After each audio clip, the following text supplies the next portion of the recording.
बारंबार प्रणाम। मेरा नाम सूरज कुमार, आप देख रहे हैं सुदामा न्यूज़। बिहार में 2 विधानसभा सीटों पर उपचुनाव होने, जिसको लेकर पार्टियों ने अपने उम्मीदवार प्रत्याशी घोषित कर दिए हैं। इसी बीच कांग्रेस और राजद के बीच मनमुटाव की खबरें सामने आ रही है और दोनों पार्टियां एक दूसरे पर हमलावर हो रही है। इसी बीच आज कांग्रेस प्रवक्ता राजेश राठौड़ ने भी राजद पर बड़ा हमला किया है और उन्होंने कहा है कि अब बिहार में कांग्रेस और राजद की राहें अब अलग हो गई। महागठबंधन का पालन राजद ने नहीं किया, जिस कारण कांग्रेस को ये निर्णय लेना पड़ा है। तेज प्रताप और राजद के बीच चल रहे मनमुटाव को लेकर कांग्रेस प्रवक्ता ने कहा है कि घर राजद का तबाह हो रहा है तो इसका खामियाजा कांग्रेस पार्टी क्यों भुगते। क्या कुछ कह रहे हैं कांग्रेस प्रवक्ता, आप भी सुनिए। लालू प्रसाद यादव का नाम स्टार प्रचारकों के लिस्ट में दिया गया है। कितनी मुश्किलें बढ़ेगी जब लालू प्रसाद यादव चुनावी मैदान में होंगे और अपने प्रत्याशी के लिए गरजेंगे। कांग्रेस के लिए कितनी मुश्किलें बढ़ेगी? आज देखिए, लालू प्रसाद यादव जी निश्चित तौर पर सिर्फ बिहार के नहीं, एक देश के बड़े नेता हैं और उनको सुनने के लिए पूरे देश भर में एक वर्ग है जो उनको सुनना चाहता है और बड़ा अच्छा भाषण देते हैं। हम लोग भी उनकी भाषण को सुनते हैं। तब जब विरोध में रहते थे तब भी सुनते थे, महागठबंधन में हैं थे तब भी सुनते थे, आज अलग हैं तब भी सुनेंगे उनकी भाषण। लेकिन वोटों में कितनी तब्दीली होती है ये देखना बड़ा मायने है। कांग्रेस पार्टी को किसी स्टार प्रचारक से, नरेंद्र मोदी जी भी चले जाएंगे प्रचार करने तब भी कोई असर नहीं पड़ने वाला है। चूँकि चुनाव किन धाराओं पे हो रहा है, किस प्रकार से हो रहा है कि सबने देखा है कि अगर हम 2 पार्ट में करें तो पहला पार्ट एनडीए का देखते हैं तो एनडीए के प्रत्याशी यानी कि जेडीयू के प्रत्याशी पहले ही चुनाव हार गया है। क्योंकि एक तरफ नीतीश कुमार जी बोलते हैं, अखबार और मीडिया को बोलते हैं कि नीति आयोग का रिपोर्ट गलत है।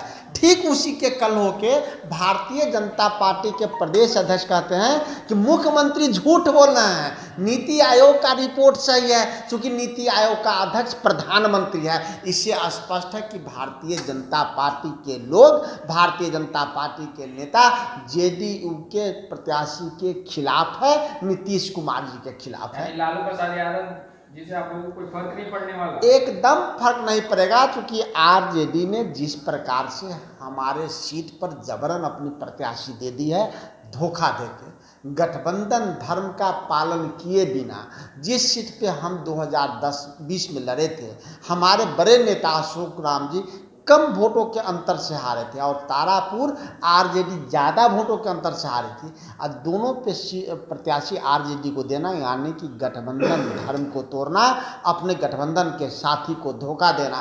तो गठबंधन के साथी को आरजेडी ने धोखा दिया, आरजेडी को जनता छोड़ देगी। जब कांग्रेस से पहले एक बात तो मैं स्पष्ट कर दूं कि देहात की एक कहावत है कि घर फूटे और गवार लूटे।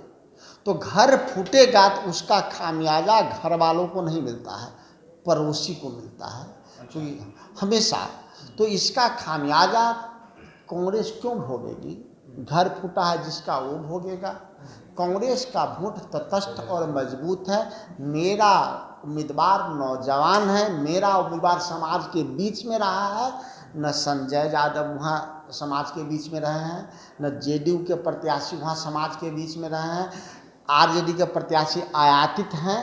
कांग्रेस पार्टी के प्रत्याशी राजेश मिश्रा तारापुर में ठोके ठठाए समाज सेवी हैं।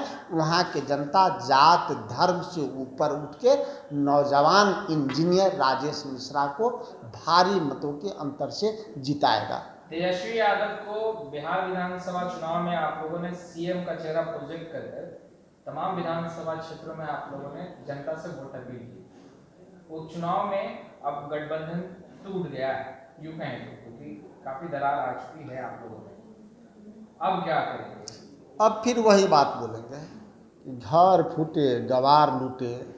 आप जब जब गठबंधन धर्म का पालन ठीक से नहीं हुआ, कहीं न कहीं मान और स्वाभिमान की लड़ाई में गठबंधन पीछे पड़ा, उसका फायदा एनडीए को हुआ। 70 सीट 2020 के विधानसभा चुनाव में कांग्रेस पार्टी को दिया गया। ये पूरा बिहार जानता है, मीडिया के साथ ही जानते हैं कि वो 70 सीट कांग्रेस पार्टी को कौन सा सीट लड़ना है, जो नॉमिनेशन से एक दिन पहले तक कांग्रेस पार्टी के बड़े नेताओं को भी पता नहीं रहता था। अंतिम क्षण में हमें सीटें दी जाती थी। अगर समन्वय के साथ आरजेडी कांग्रेस का अलायंस हुआ होता, सीटों पे समझौता कुछ दिन पहले हो गए होते, तो कांग्रेस पार्टी भी 20 से 25 सीट अतिरिक्त जीतती, आरजेडी भी 20 से 30 सीट अधिक जीतता और 2/3 बहुमत से तेजस्वी यादव आज बिहार के मुख्यमंत्री होते और निरंकुश शासन से बिहार को निजात मिलता। लेकिन आरजेडी में तो कोई लोग हैं जो तेजस्वी यादव जी को सीएम नहीं देखना चाहते हैं, बेहतर समझौता कांग्रेस के साथ रहे ऐसा नहीं चाहते हैं। वह कौन व्यक्ति है, उसको चिन्हित तेजस्वी यादव जी को ही करना है।